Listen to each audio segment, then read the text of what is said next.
लगातार हो रही बारिश महाराष्ट्र के लिए इस वक्त आफत बनी हुई है। बारिश की वजह से 129 लोगों की मौत अब तक हो चुकी है। रायगढ़ के महाड में भी लैंडस्लाइड से मरने वालों की संख्या 38 हो गई है और अभी भी 35 से ज्यादा लोग लापता हैं। महाराष्ट्र के 6 जिले रायगढ़, रत्नागिरी, सतारा, कोल्हापुर, सांगली और सिंधुदुर्ग ये जिले ऐसे हैं जो सबसे ज्यादा प्रभावित हैं और इन जिलों के लिए रेड अलर्ट जारी किया गया। उधर रत्नागिरी का चिपलून, जहां ज्यादातर इलाके पानी में डूबे हुए हैं, अभी भी बाढ़ प्रभावित इन इलाकों में सेना और एनडीआरएफ की टीम रेस्क्यू ऑपरेशन का काम चला रही है। तो महाराष्ट्र के ये 6 अलग अलग इलाके जहां पर रेड अलर्ट जारी किया गया, क्योंकि सबसे ज्यादा प्रभावित हैं ये इलाके, चाहे रायगढ़ हो, रत्नागिरी, सतारा, कोल्हापुर, सांगली और सिंधुदुर्ग। यहाँ पर बारिश आफत बनकर आई है। लोगों के लिए इस वक्त सबसे बड़ी चुनौती है, क्योंकि घर, मकान, सब कुछ इस वक्त पानी में डूबा हुआ है। रायगढ़ में तो जो हादसा हुआ, 38 लोगों की जान उसमें चली गई। रत्नागिरी में आप देखिए कैसे पूरा का पूरा ये इलाका, पूरा शहर इस वक्त पानी में डूबा हुआ है। सतारा में भी वही स्थिति है। कोल्हापुर में भी बारिश की वजह से आफत, सांगली और सिंधुदुर्ग से भी ऐसी ही तस्वीरें हैं। और रायगढ़ में कल हुए लैंडस्लाइड के बाद एक बार फिर से वहां सर्च ऑपरेशन शुरू किया गया है। एनडीआरएफ की टीम सर्च और रेस्क्यू ऑपरेशन में लगी हुई है। कल रायगढ़ जिले के महाड तालुका के तलिए गांव में भूस्खलन हुआ था और 38 लोगों की मौत हो गई थी। हादसे के बाद 38 लोगों के शव बरामद किए गए थे। अभी भी 40 से ज्यादा लोगों के दबे होने की आशंका है और इसी को लेकर ये रेस्क्यू ऑपरेशन चलाया जा रहा है।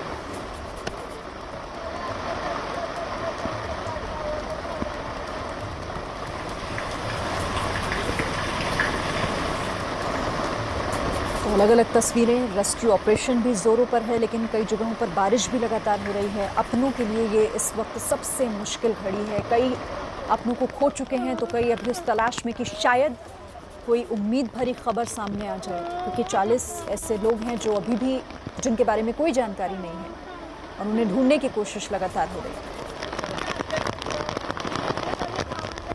रायगढ़ में लैंडस्लाइड के बाद कल तक जो सर्च ऑपरेशन एनडीआरएफ ने चलाया, 38 लोगों से ज्यादा के शव मिल चुके हैं। फिर आज सर्च ऑपरेशन शुरू हुआ है, लेकिन सर्च ऑपरेशन के साथ साथ इस जगह पर जिनके घर थे उनके परिजन अलग अलग जगहों से इकट्ठा हो रहे हैं। मुंबई में जो रह रहे थे, जब मालूम चला कि आपदा आई है, भागे भागे आए हैं कि जान पाए क्या स्थिति यहाँ पर है। परिजन देखिए यहाँ पर पूरे आपको खड़े हुए दिखाई देंगे मेरे साथ। आसपास के इलाकों से, मुंबई से, दूर के दूसरे शहरों से लोग आए हैं। टीमें जो है एनडीआरएफ की, टीडीआरएफ की रेस्क्यू के लिए, सर्च के लिए अभी फिर से शुरू कर रही हैं आज का काम। सर, आप यहाँ पर आए, जरा मुझे स्थिति यहाँ की अगर आप बताएं। आपका घर कहाँ पे था, परिवार का कौन कौन रहता था, कैसे क्या था यहाँ पे? मेरे माँ बाप दोनों थे यहाँ पे। मतलब ऐसा 30-40 घर था टोटल। ये 20-25 घर छोड़ के हमारा घर था। अभी कोई कुछ भी दिख नहीं रहा है यहाँ पे और गवर्नमेंट का काम जैसे चाहिए वैसा नहीं हो रहा है। आपके परिजनों के बारे में कुछ सूचना मिली सर अब तक? कहाँ परिजन का? कुछ भी पता नहीं चल रहा है। अभी 50 घंटा होने को आ रहा है, अभी कुछ भी पता नहीं चल रहा है उनका। आप कहाँ से आए सर? हम मुंबई से आए। मुंबई से आप आए हैं। अच्छा, कितने दिनों से सर ये गांव यहाँ पे था? आप मतलब कब से इस गांव को देख रहे थे, जान रहे थे? क्या कैसे क्या था? कभी ऐसा कुछ लगा होगा? ऐसा तो कभी यकीन ही नहीं किया था। हम तो पैदा ही यहाँ पे हुए हैं। यहाँ पे पैदा हुए हैं सर आप। अच्छा, मुझे ये बताते चलिए सर कि जो घर थे यहाँ पे, अभी आप यहाँ पर आए, आके आपने देखा है कोई पुराना बचा हुआ है यहाँ पे? किसी से मुलाकात हुई हो जानने वाला? नहीं, ऐसा कुछ भी कोई भी नहीं मिला यहाँ पे, कोई भी नहीं। अपना नाम बताते चलिए सर आप। मेरा नाम प्रदीप। आप प्रदीप अपनी पूरी कहानी बयां कर रहे हैं। प्रदीप के अलावा और भी लोग हैं सर। आप यहाँ पर आए हैं, आप कहाँ से आए हैं? अभी यहाँ पे आसपास? कल्याण से। कल्याण से आप आए हैं। आपका भी घर था यहाँ पे? जी, हम सब भाई है। अच्छा, हम हमारे की करते हैं यहाँ पे, जो हमारे चाचा चाची यहाँ पे रहते थे, वो भी आ जाए तो हमको ये दिखाई दिया है कि अभी यहाँ पे कुछ भी रहा ही नहीं है। तो ढूंढ रहा है भी हमारे चाचा जी कहाँ हैं।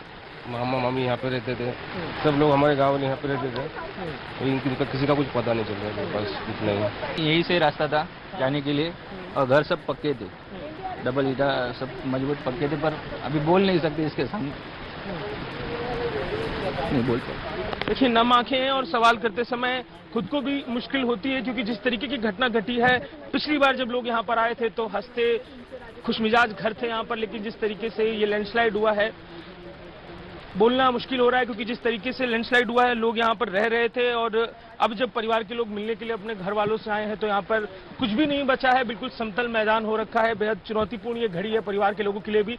38 शव अब तक इस पूरे इलाके में मिल चुके हैं और 38 शवों के अलावा आज फिर जो है रेस्क्यू और हंट का काम, सर्च का काम जो संस्थाएं हैं एनडीआरएफ और उनकी तरफ से चलाया जा रहा है। रायगढ़ में लैंडस्लाइड हादसे के बाद एनडीआरएफ की टीम ने एक बार फिर से रेस्क्यू ऑपरेशन यहां शुरू किया है। आपको दिखाते हैं अजय दुबे की एक रिपोर्ट। तड़िये में अब जो शुरुआत है सर्च की एनडीआरएफ और टीडीआरएफ की टीमें कर रही हैं इस इलाके में। आपको दिख रहा होगा कि एक समतल मैदान के नुमा जगह है, पेड़ लगे हुए हैं। ये कोई मैदान और पेड़ का इलाका नहीं, यहाँ घर थे, 2-2 मंजिला घर थे। लैंडस्लाइड के बाद अब जो ये आपको इलाका दिख रहा है ये 2 मंजिला घरों के ऊपर इकट्ठा हुआ मलबा है। शुरुआती हिस्से में मैं खड़ा हूँ, कोशिश की कि आगे बढ़ पाऊँ, पर घुटने तक मलबा पूरा आ चुका है।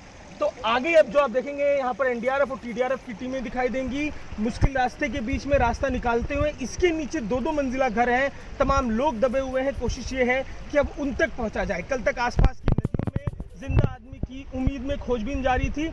अब ये जो मलबा यहाँ पर इकट्ठा हो चुका है, 2-2 मंजिला घरों को 10-10 फुट 15-15 फुट मलबा जो ऊपर पड़ा हुआ है, उनको हटा के नीचे दबे लोगों को निकालने की कोशिश एनडीआरएफ और टीडीआरएफ की टीमें करने जा रही हैं। कैमरा पर्सन योगेंद्र गुप्ता के संग अजय दुबे, एपी न्यूज़, रायगढ़।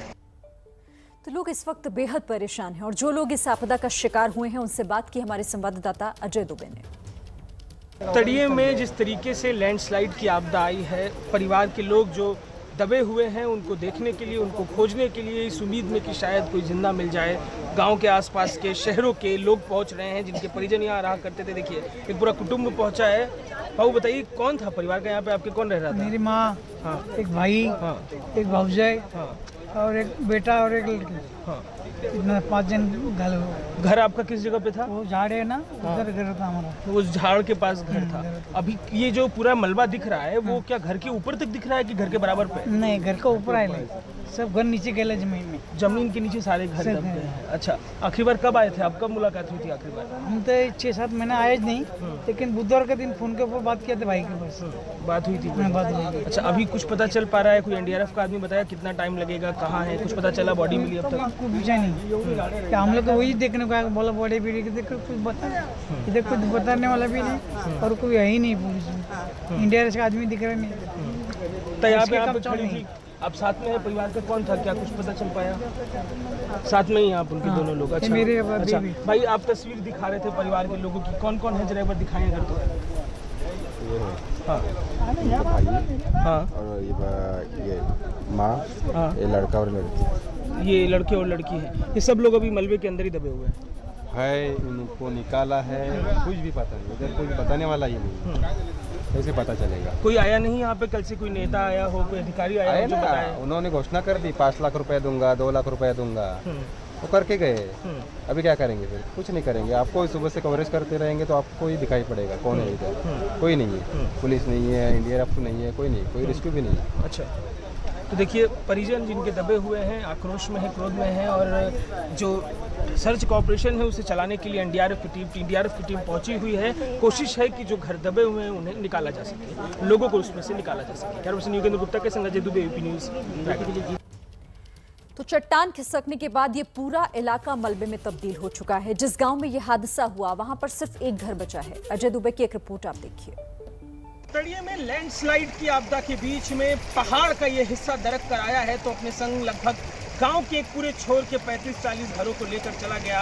सारे घर लगभग अब यहाँ पर जमींदोज हो चुके हैं, मलबे के नीचे दब चुके हैं, और इन दबे घरों के बीच में एक घर बचा है जो अभी भी ठीक से दिख रहा है। वो घर कहानी बयां कर रहा है कि इस इलाके की बसावट कैसी थी। देखिए घर दिखाई दे रहा है, ऊपर का एक मंजिला हिस्सा भी दिखाई दे रहा है।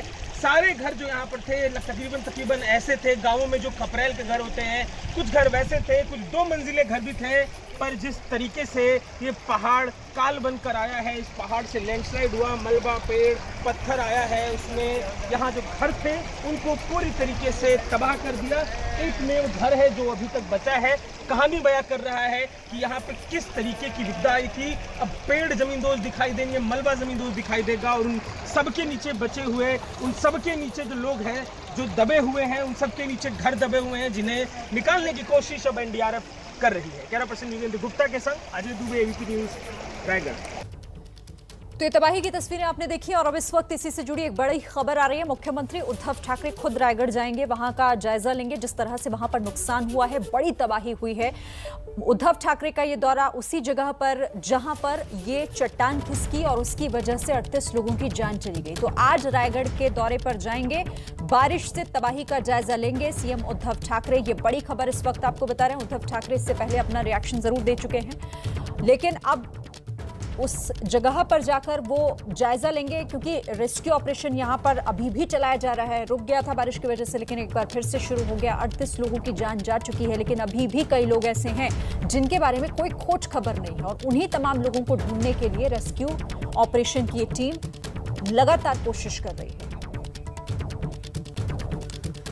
तो ये तो महाराष्ट्र की तस्वीरें थी, लेकिन बिहार में भी बाढ़ और बारिश की वजह से लोग इस वक्त बेहाल हो रहे हैं। सुपौल में भारी बारिश की वजह से कोसी नदी पर बना हुआ सिकरहट्टा बांध टूट गया है, जिससे कई गांव इस वक्त पानी में डूबे हुए हैं। अब उस बांध की मरम्मत की जा रही है। गांव के लोग बांध की मरम्मत में मदद भी कर रहे हैं। अभी भी दर्जनों गाँव में बांध टूटने की वजह से पानी भरा हुआ है। सुपौल की तस्वीरें हैं ये, बिहार की। देखिए, ये बांध टूटा, हालांकि ये ग्रामीणों के द्वारा बनाया गया ही बांध था। कहा यह जा रहा है कि ग्रामीणों ने इसकी जानकारी भी विभाग को दी थी कि यहाँ पर ऐसा हादसा हो सकता है, लेकिन प्रशासन की तरफ से वक्त रहते कुछ नहीं किया गया और बांध टूटने की वजह से कई गांव में पानी इस वक्त है। अब पानी का बहाव देखिए, आपको अंदाजा हो जाएगा कि कैसे ये तबाही मचाता हुआ आगे बढ़ रहा होगा। इस रफ्तार के साथ बांध टूटने की वजह से कई गांव इसकी चपेट में हैं। तो बिहार में भी हर साल जब मानसून आता है, जब भारी बारिश अगर किसी जगह हो जाए तो कैसे हाल बेहाल हो जाते हैं, उसी से जुड़ी तस्वीर।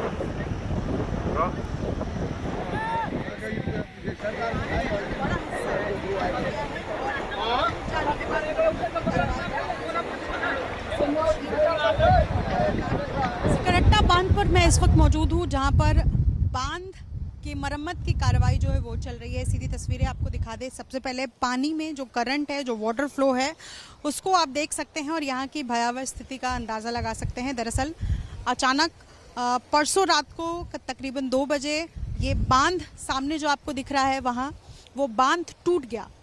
इस बांध में ग्रामीणों का आरोप है कि रिसाव बहुत पहले से था और रिसाव की जानकारी जो है वो ग्रामीणों को दी गई, ग्रामीणों ने प्रशासन को दी थी, लेकिन उसके बावजूद कोई कार्रवाई यहाँ पर नहीं की गई। फिलहाल चीफ इंजीनियर समेत तमाम जो बड़े ऑफिसर्स हैं वो मौजूद है वाटर रिसोर्स डिपार्टमेंट के। लेकिन यहाँ पर जो तस्वीर है मरम्मत की, वो मैं आपको दिखा दूँ। यहाँ आप देखिए कि कई सारे बैग्स आपको दिखाई दे रहे होंगे। ये NC बैग्स है, जिसको लगाकर फिलहाल इस पानी को रोकने की जो कोशिश है वो की जा रही है। और ये काम हालांकि तेजी से हो जाना चाहिए था, क्योंकि धीरे धीरे पानी का जो बहाव है तिलुगा नदी की तरफ बढ़ रहा है। और दूसरे तरफ भी, इस बांध के दूसरे छोर पर भी अगर आप देखेंगे, सामने नाव है, नाव से भी जियो बैग्स को, NC बैग्स, मेगा बैग्स, तमाम जो छोटे छोटे बैग्स हैं उनको लाया गया है, ताकि उस इलाके से भी ज़्यादा कटाव ना हो, इसकी कोशिश की जा रही है। और इसी को लेकर के ये जो बैग्स है इनको बिछाया जा रहा है और सैकड़ों वर्कर्स को लगा दिया गया है, ताकि ये जल्द से जल्द काम जो है वो वाटर रिसोर्स डिपार्टमेंट की तरफ से पूरा की जाए। आपको बता दें कि ये जो बांध आपके सामने नजर आ रहा है, ये बांध ग्रामीणों के अनुदान से बनाया गया था, श्रमदान से बनाया गया था, लेकिन प्रशासन का कहना है कि ये सिर्फ मिट्टी का बना है, लिहाजा इसमें इसका कटाव जो है वो लाजमी था, क्योंकि बारिश लगातार हो रही है इस इलाके में और बाढ़ का खतरा धीरे धीरे और ज़्यादा बढ़ रहा है। पानी का फ्लो आप देखिए, सामने जो आबादी है, बड़ी आबादी, उस तरफ बढ़ रहा है। कई सारे लोग मेरे साथ इस वक्त मौजूद है जिनसे मैं बात करना चाहूँगी। ये बताइए भाई साहब, आपका घर किधर है? हमारा घर यहीं थोड़े 2 किलोमीटर नीचे में है। अच्छा। तिलुगा नदी के किनारे मेरा घर है। सुपौल और मधुबनी दोनों जुड़ले हैं। यहाँ से 2 किलोमीटर, सिर्फ 1.5 किलोमीटर कोसी नदी के बगल में मेरा घर है। यहाँ पे ये छोटी सी बांध, जैसे खेत में लोग बांध मिट्टी के देता है ना, इसमें पत्थर है न गिट्टी है, कुछ नहीं, सिर्फ ये बांध एक। तो आप लोगों ने अपने श्रमदान से बनवाया था ना? जी। इस पे सरकार, ये तो कटना था, प्रशासन कह भी रही है। सर, इस पर कोई देख रेख नहीं होगा तो कटेगा। यहाँ 15 फीट पानी जमा हो जाती है, जिसके दबाव से बांध टूट गया। इस पे पहले, जैसे कि सुखाड़ के महीना में इसको बांध पे मिट्टी डालना चाहिए, मजबूती कार्यक्रम होना चाहिए, स्टाफ के सुरक्षा कर्मी इस पे देख रेख करना चाहिए। ना इसको कोई देखने वाला है, ना कोई इसका कोई देखने ही वाला नहीं है। पानी के दबाव, जो पानी बढ़ता है तो स्वाभाविक है टूटेगी।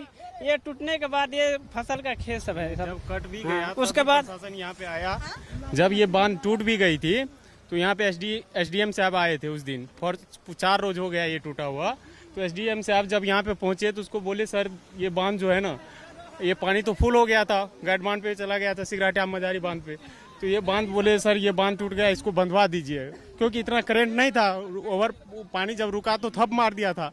तो एसडीएम साहब बोला जो ये बांध तो मेरा है नहीं है, ये सामाजिक बांध है, इसमें हम नहीं काम कर सकते हैं, काम नहीं कर पाएंगे। एक बार जरा मैं जो ऑफिसर्स जो टीम यहाँ बैठी हुई है इनसे मैं बात कर लूं, क्योंकि ग्रामीणों का ये आरोप है कि बांध टूटने के बाद भी जानकारी प्रशासन को दी गई, लेकिन प्रशासन ने नहीं सुनी। बार बार ये कहा गया कि बांध टूट गया है, इसको बनवा दिया जाए, लेकिन ग्रामीणों को ये जवाब दे दिया गया एसडीएम द्वारा कि ये बांध चूंकि उन लोगों द्वारा बनाया गया है, लिहाजा प्रशासन इसकी जिम्मेदारी नहीं लेता है। देखिए प्रशासन की नजरअंदाजगी की वजह से यहाँ पर लोगों के सामने एक बड़ी मुश्किल है, हालांकि उसे दूर करने की कोशिश भी लगातार की जा रही है।